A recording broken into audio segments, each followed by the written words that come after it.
Chapter 8, Letters to the Tribune. The next night, before supper time, Emma wiped her hands on her apron and stood back to admire her creation. "I hope your new friend likes this chicken spaghetti casserole."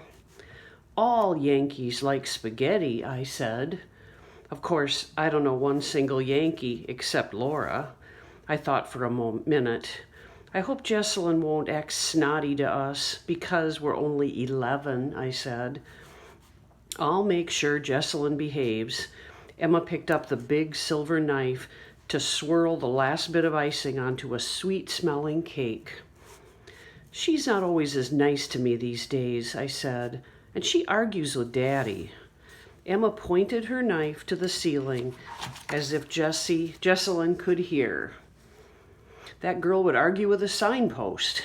But your sister's just growing up. She'll be back to playing with you in a little while, Glory. She wants to move into Mama's old sewing room. And you heard her fussing at me and Frankie about his daddy and all," I said. "Jessalyn claims I don't know a thing about what's going on around here this summer." Emma raised one eyebrow and shook her head. She reached into the cupboard for the dishes with little blue birds on them. "Extra folks coming and going don't make this kitchen any cooler. Get out there and set this table, but be careful with these." She set the plates down gently. "Your Mama's best china, special for tonight." And then she opened the refrigerator door and stood there fanning her face with her apron. I wanted to edge right in next to her to cool off, but I could take a hint. I moved into the dining room just as Jessalyn tromped downstairs with big rollers in her hair. "Are you wearing those to the dinner table?" I tried to ask Jessalyn nicely. "I'm going to the library after supper to get a book," she answered like it was the stupidest question in the entire universe. To see that boy again, I thought, when Jessalyn headed back upstairs to her full-length mirror. I didn't say a word, though. I like knowing secrets, and for now I was working hard at keeping this one. By the time my sister prissed back downstairs with her hair looking like she'd stepped out of the beauty parlor, Daddy and I were on the front porch swing. When a car stopped at the curb, he put down his newspaper. I waved to Laura, who was taking baby steps over the cracks in the sidewalk.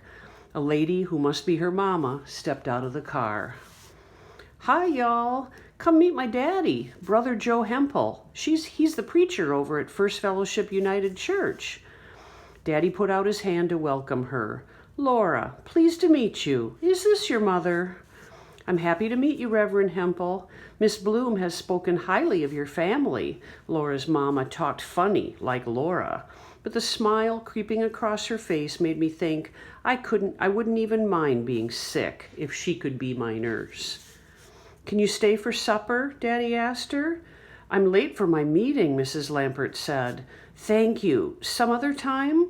She turned to give Laura a hug before she walked down the sidewalk and opened her car door.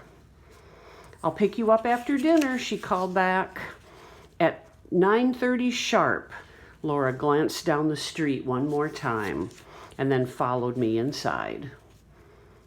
"This is my sister, Jessalyn," I introduced. "And Emma." Emma nodded Laura's way. Jessalyn looked Laura up and down, from her long braid to her heavy brown sandals with black socks. But she didn't say anything bad. Once in a blue moon, Jessalyn could be nice if she tried. The way Laura stood off to herself, with her hands folded tight in front of her and her lips pressed close together, it seemed like maybe she wasn't used to meeting new people, especially the family of somebody she'd first laid eyes on in the library 2 days ago. Maybe she just didn't like hanging moss yet. I aimed to change that.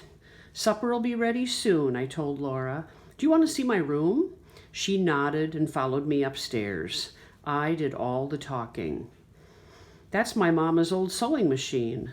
I looked inside the room where now it was Emma who made our Halloween costumes and our curtains. I don't hardly remember my mama, but Emma made me that quilt in there with reminders of when I was a little girl. I kept on walking and talking, hoping Laura would say something pretty soon. This is my room, and Jesselyn's. All that messy stuff's hers. I pointed at the jumble of lipsticks and mascara falling off Jesselyn's dresser. I don't know why she minds sharing a room with me, but she does. She claims she's moving into the sewing room. I picked up a white boot with a tassel on it and held it up. Pep Squad. She and her friends march around the football field wearing these and twirling batons. Do you have a sister? I asked. Laura shook her head. I don't have any brothers or sisters, she said. A big sister would sure be fun. It used to be fun, I said.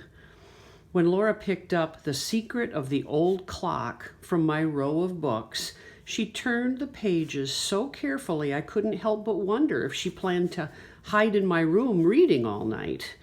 I needed to make her glad to be here. I took the Buster Brown shoebox from under my bed and slowly untied the purple ribbon. Want to see my junk poker box? What is junk poker? A card game. Jesselyn and I made it up when we were little. We bet against each other with the stuff that's in our boxes. I spread my treasures out on the bedspread. I tossed a jack's ball up and down, waiting for Laura to say something, but she barely glanced up from The Secret of the Old Clock. Folks over at the church, they don't exactly approve of cards, so Jesselyn and me, we've kept junk poker a secret from our daddy. My grandma plays cards, she said. He taught me games. When Laura finally put the book down, she moved next to me and she picked up one of the conch shells. That's got her talking. They say you can hear the waves crashing in there. You're holding my favorite, I told her. I'm never betting that shell.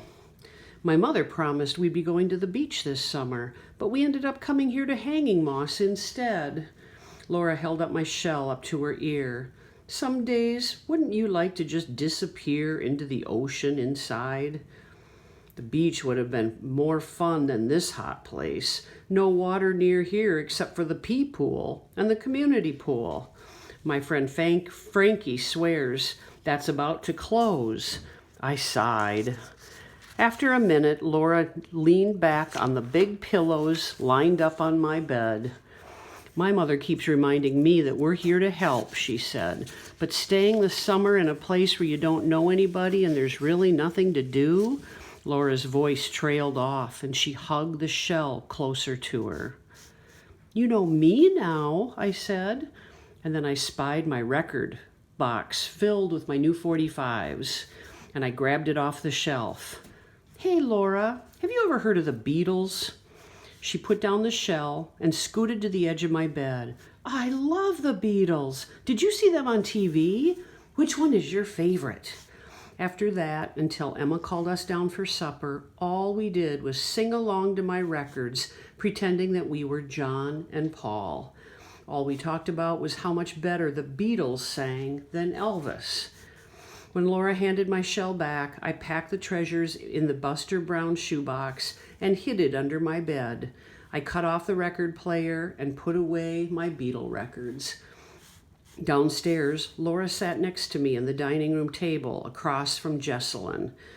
Daddy took his chair last and he bowed his head.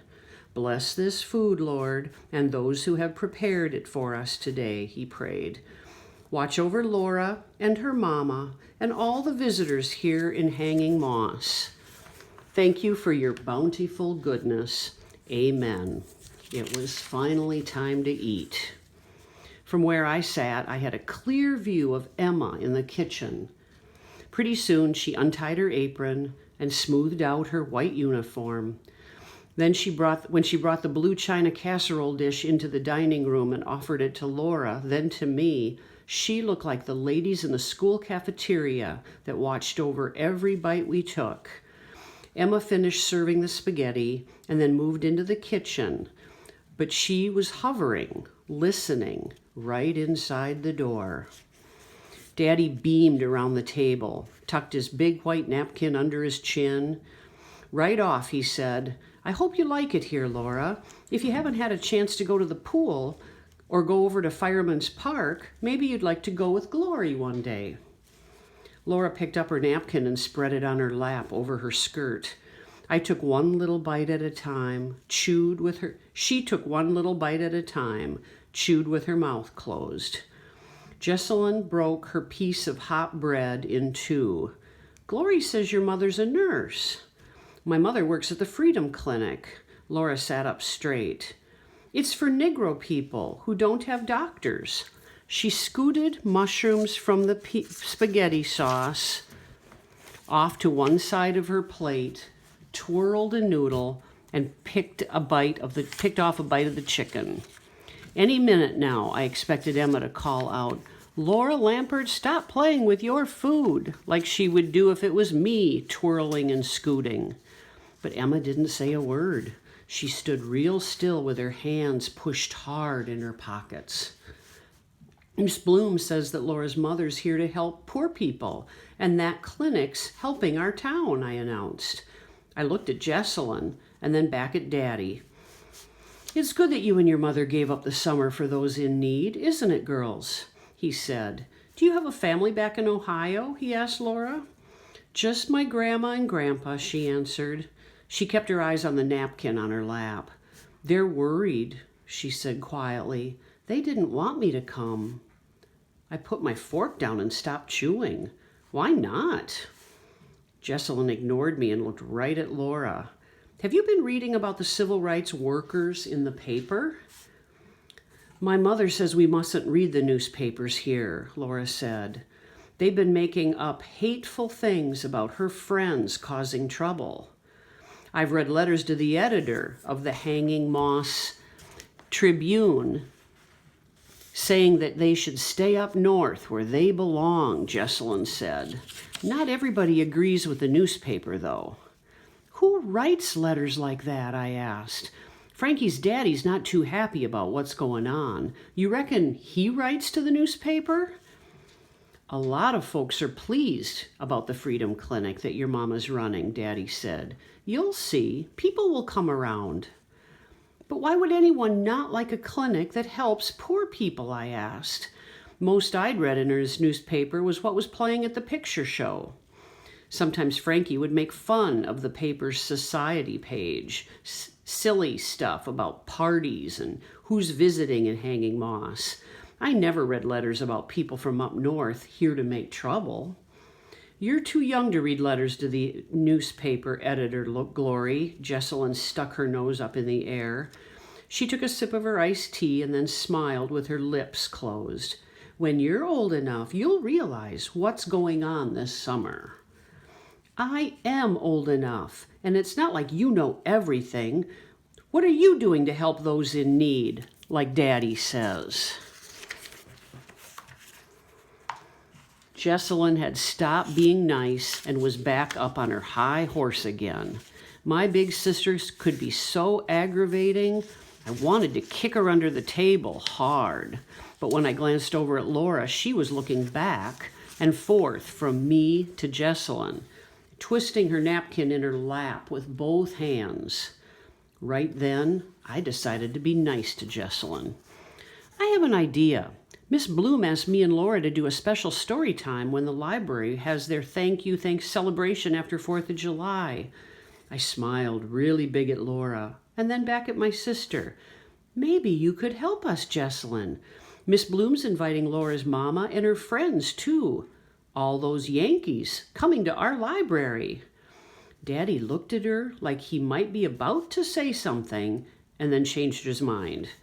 Jessalyn stopped her fork midway to her mouth. They all got quiet. Maybe what I said about the library worried them. Just then, Emma stepped into the dining room holding her red velvet cake, and Jessalyn looked up at the clock ticking away on the buffet. "May I be excused?" she asked. "I'm late for a meeting. Mary Louise at the library." She pushed her chair back from the table. "Nice to have you here for supper, Laura," she said, and she smiled at my friend but not at me, of course. When we finished our cake, Emma stepped at the table to brush crumbs off the linen tablecloth. "Thank you for the delicious dinner," Laura said after she had eaten every last bite of her cake. Maybe my new friend had found something to like here in Hanging Moss after all. When Daddy headed back into the living room, I folded my napkin and stood up. "We'll clear the plates," I told Emma. "You girls go on outside. Frankie'll be here to play before you know it." She stopped brushing crumbs and looked right at me. "You be careful of his brother, Glory. That boy has a real mean streak about in him." And then the swinging door creaked shut and the bright white of Emma's uniform skirt disappeared into the kitchen.